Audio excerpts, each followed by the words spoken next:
Welcome, and all aboard my engineers. Next stop, ConceptLand.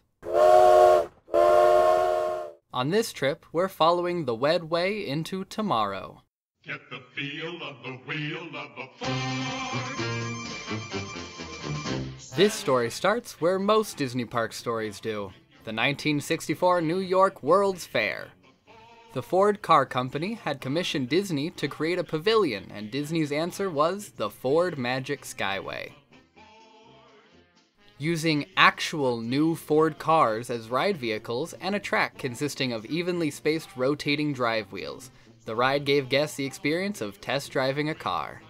Then, in classic Disney fashion, the cars would take you into the prehistoric era where you would witness cavemen, woolly mammoths, and dinosaurs.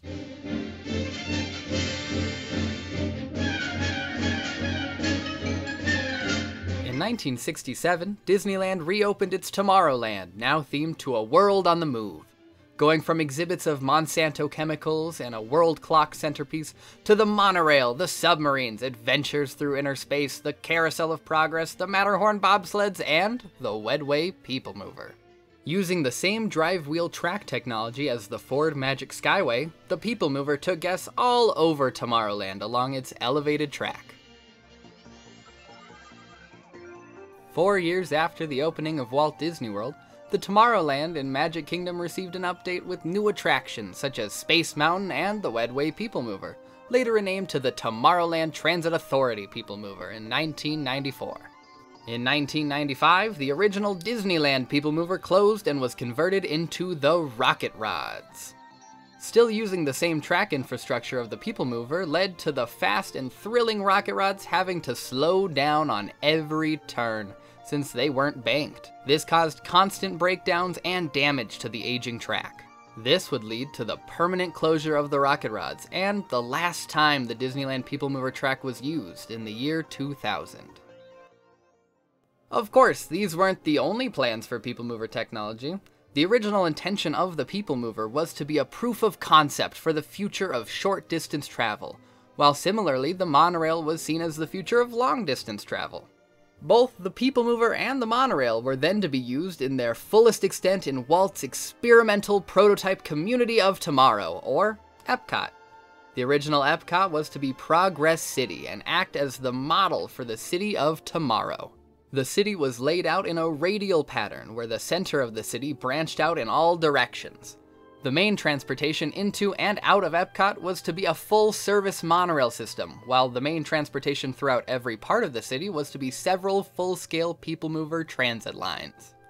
Now, these wouldn't be the same small and colorful open-air PeopleMover cars seen in the parks, but would instead be depicted as large, smooth, white trapezoids that could hold a greater capacity. While Walt's vision of Epcot never came to be, his vision for the PeopleMover ended up being a great way to transport people through airports. From parking lots and TSA to terminals and baggage claim. The first and only airport PeopleMover that Disney had a hand in was installed at George Bush Intercontinental Airport in Houston, Texas in 1981. While Disney had made the PeopleMover a popular idea, they weren't the only company working on them, leading to Tampa International Airport installing the first automated guideway transit, aka PeopleMover, in 1971. It was such a popular idea that PeopleMover systems were adopted around the world in one form or another in airports and downtown districts alike. Once the idea of Epcot had been morphed into another theme park, not only was the monorail still involved in bringing guests to the park, but there were also plans for a PeopleMover. Originally, Epcot was to be the World Showcase and a hub of ideas called the Epcot Theme Center that would take you to the World Showcase and the International Village, or World Village, via a PeopleMover. While the World Showcase would come to be, the World Village idea would be dropped. Originally envisioned as housing for the international employees for each country within the World Showcase, it was then expanded to be a hotspot to share culture and ideas that Disney's Card Walker wanted guests to be able to experience in a limited way. This is where the PeopleMover comes into play, showing guests this unique place while on the way to the World Showcase proper. The idea for World Village would remain throughout Epcot's reimagining into the Epcot Center we saw on opening day, until for whatever reason it was scrapped and replaced with the Snow White Village campground, which was off-site and without a people mover. The World Showcase would continue though with a people mover in mind as a way to window shop the countries you can visit while spending your time in Epcot. There's no knowing when in development this idea was scrapped, but there is a lack of people mover in the finalized models of Epcot Center.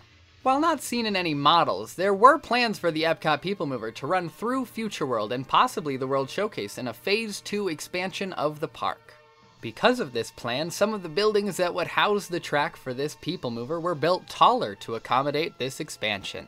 A great example of this verticality are the original Communicore main hallways, being far taller than needed for the attraction, but perfect height to accommodate a People Mover. While we don't have any confirmation as to why this idea was scrapped, there is a rumor online that it was because the Reedy Creek Fire Department wanted enough clearance to fit a fire engine into the center of Future World, and the tracks for the People Mover would have been too low to allow this. Well, we appear to be pulling into the station. As you leave the train, make sure to like, comment, subscribe, and hit the bell so YouTube tells you the next time this train leaves for ConceptLand. For the newest updates on the channel, follow us on Twitter through the link in the description, and all resource links can be found down there too. As well as a quick thank you to FuturePort 82 and FM7 Studios for helping with research on this topic, and Imagine Nerding for uploading the images of the concept art shown in today's video. Thank you all for coming aboard, and I'll see you real soon.